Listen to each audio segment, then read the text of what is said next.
مسئلہ یہ ہے کہ ترکیوں کی حکومت جو تھی وہ اہل سنت و جماعت کی، اور حکومت ان سے کنہوں نے لی؟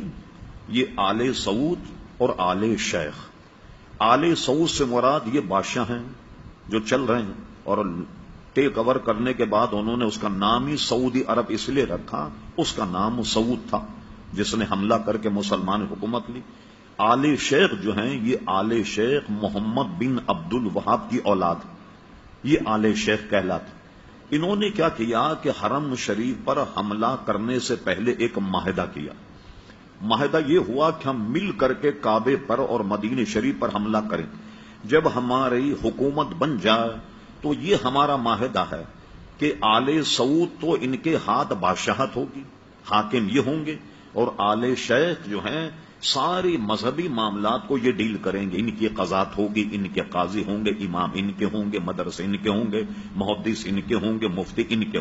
یہ دونوں میں یہ معاہدہ ہوا، اور اس معاہدہ ہونے کے بعد انہوں نے مدینہ منورہ پر چڑھائی کی، مکہ مکرمہ پر چڑھائی کی۔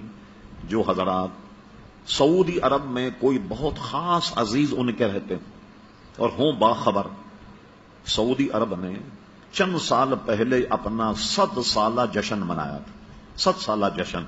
پوچھے جنہوں نے پروگرام دیکھا، ملک عبد العزیز کو حرم شریف میں گھوڑے پر بیٹھ کر تلوار سے لوگوں کو قتل کرتا ہوا دکھایا گیا۔ حرم شریف تو کیا یہودی آ گئے تھے حرم شریف میں؟ کون تھے جن کا قتل عام کیا؟ وہ سب سنی تھے۔ مسجد نبوی کے امام کو مصلی پر تلوار سے ذبح کیا، اور صرف 200 حضرات نے مدینہ شریف پر حملہ کیا۔ میں سن 77 میں پہلی مرتبہ مدینہ شریف گیا، قطب مدینہ حضرت اللہ مولانا ضیاء الدین صاحب مدنی رحمت اللہ علیہ کے یہاں 40 دن رہا، معاملات سنتا رہا، تو انہوں نے بتایا کہ صرف 200 آدمیوں نے حملہ کیا تھا مدینہ شریف، اور وہ اتنے پکے دیندار سنی تھے ترکی کہ جب انہوں نے حملہ کیا انہوں نے ہتھیار ڈال دی، اور یہ کہہ کر ہتھیار ڈال لیے کہ حرم رسول میں ہم قتل نہیں کریں۔ خود قتل ہو گئے مگر انہوں نے دفاع نہیں کیا۔ یہی حال مکہ کا ہوا، اور انہوں نے حکومتیں لی، لوگ سب بھول جاتے ہیں۔ ہوا یہ کہ حکومت لینے کے بعد سب سے پہلا کام کیا کیا انہوں نے؟ یہ بات ہے 1925 کے بعد کی 29 تک اور 30 تک ان کا آپریشن مکمل ہوا۔ جنت البقیع پر بلڈوزر چلائے، گیتی اور پھاوڑے سے جنت البقیع کے شاندار مزارات اکھیڑ کر پھینکا، اہل بیت کے مزارات اکھیڑ کر پھینکے۔ سب سے شاندار مزار جنت البقیع میں حضرت عثمان غنی رضی اللہ عنہ کا تھا، اس کے اینٹ پتھر الگ کر کے اس کو زمین بوس کیا۔ پھر اس کے بعد جناب انہوں نے جنت مالا کا قبرستان جو ہے اس کو زمین بوس کیا۔ یہ سارے مزارات انہوں نے ڈھا دیے، اور اس وقت کے نزدیک کہتے تھے کہ یہ گنبد خضرا جو ہے یہ صنم اکبر ہے، سب سے بڑا بت یہ، معاذ اللہ گنبد خضرا کو سب سے بڑا بت تصور کرتے تھے، لیکن ان کو وہ شہید کرنے میں قادر نہیں ہو سکے۔ جب انہوں نے جنت البقیع جنت مالا کو ڈھایا تو یہ اس زمانے کی بات ہے جب مولانا محمد علی جوہر، علامہ عبد الحامد بدایونی، علامہ عبد العلیم صدیقی، ایک صحافی تھے جن کا نام ریاض الحسن ریاض حسین تھا۔ آج سے کوئی 30 سال پہلے اخبار جنگ میں ان کا انٹرویو چھپا تھا۔ یہ وہ وقت میں شامل تھے جو ہندوستان سے سعودی عرب میں احتجاج کرنے کے لیے آئے کہ بھئی ہندوستان کے مسلمان وغیر منقسم ہندوستان تھا جس میں پاکستان میں ہندوستان، انہوں نے احتجاج کیا، اور احتجاج کرنے کے بعد ان سے سعودی حکومت نے وعدہ کیا کہ ہم یہ دوبارہ بنائیں گے۔ یہ جو آپ ان بزرگوں کے مزار پر کچھ پتھر رکھے ہوئے دیکھتے ہیں کہ جس سے یہ پتہ لگ جائے کہ یہ حضرت فاطمہ کا مزار ہے، یہ حضرت امام حسن کا ہے، یہ اسی وقت کی برکت کہ یہ پتھر لگا کر انہوں نے ایک طرح سے نشاندہی کر دی کہ یہ ان کے مزارات ہیں، لیکن اس کے بنانے کا وعدہ انہوں نے پورا نہیں کیا۔ حضرت خدیجۃ الکبریٰ کا روضہ جنت مالا بہت شاندار بنا ہوا تھا۔ کسی صاحب کے پاس وقت ہو اس فقیر کے پاس آئیں، وہ تمام آپ کو میں فوٹو دکھاؤں گا کہ جو اس کے ڈھانے سے پہلے جنت البقیع جنت مالا۔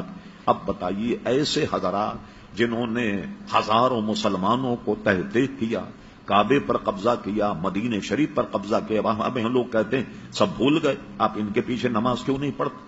تو اس لیے ہم ان کے پیچھے نماز نہیں پڑھتے کہ وہ عقیدتاً ہم اہل سنت و جماعت کو مشرک سمجھتے ہیں۔ اب بتائیے کہ جو اہل سنت کو مشرک سمجھے کیا اس کے پیچھے نماز پڑھیں گے آپ؟ اس لیے ہم نماز نہیں پڑھتے۔ اور اس پر کسی صاحب کو اگر تاریخ حقائق کا مطالعہ کرنا ہو، ہمارے بہت بڑے علامہ گزرے، علامہ مفتی عبد القیم قیوم صاحب رحمت اللہ تعالی علیہ، ان کی تاریخ نجد و حجاز کا مطالعہ فرما۔ چلیے تو ہم مولویوں کی بات ہے، محمد بن عبد الوہاب کیا تھا؟ آپ انٹرنیٹ پر سرچ کریں آپ، ہم فرے کے اعترافات۔ یہ ہم فرے کون تھا؟ 7 جاسوس جنہوں نے سلطنت عثمانیہ کو توڑا، 7 جاسوس، 6 مرد تھے، 1 خاتون تھی۔ تو انہوں نے استنبول میں جا کر کیسا تفرقہ ڈالا، یہ جو بتا رہا ہوں میں آپ کو، ہم فرے، اس نے استنبول میں ایک شیخ کے پاس بیٹھ کر درس نظامی پڑھا، عربی زبان پڑھی اور جاسوسی کی، اور کہتا تھا کہ کبھی بھی کسی کو مجھ پہ شک ہو جاتا کہ جاسوسی کا، میں فوراً عربی بولنا شروع کر دیتا۔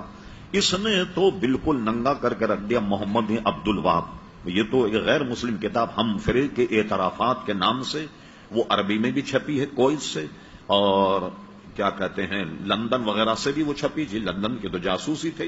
یہاں اگر آپ جائیں برٹش ایمبیسی، آپ کو یہاں انگریزی میں کتاب مل جائے گی، وہ یا ہم فرے کے اعترافات، اور اردو زبان میں بھی کسی نے یہاں پاکستان کے کسی پروفیسر نے ترجمہ کیا، کتب خان ہے جو ہے چھان بین کیجیے، اس میں آپ کو میں کتاب مل جائے۔ اس نے پورا قصہ محمد نے عبد الوہاب کا لکھا، میں نے اس کو کیسے گمراہ کیا، اس سے مناظرہ کیا کہ شراب حلال ہے، اور یہ ثابت کر دیا کہ شراب حرام نہیں، اور اس کو شراب پلائی۔